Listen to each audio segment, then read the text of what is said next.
அங்கே சென்று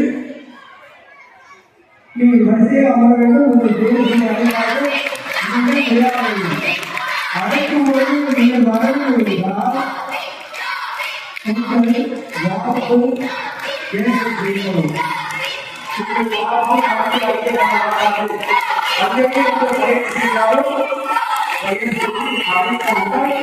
அனைவரும் ஆடுகளுக்கும் வந்துள்ளது.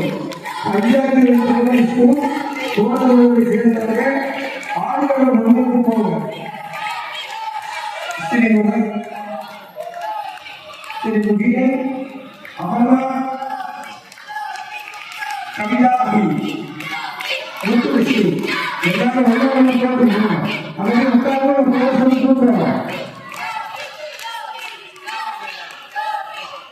அறிவிப்பு. நீங்கள் ஏதாவது கிணறு வாங்கி சாப்பிடலாம். அதனுடைய பேர்களை ஐநாவில்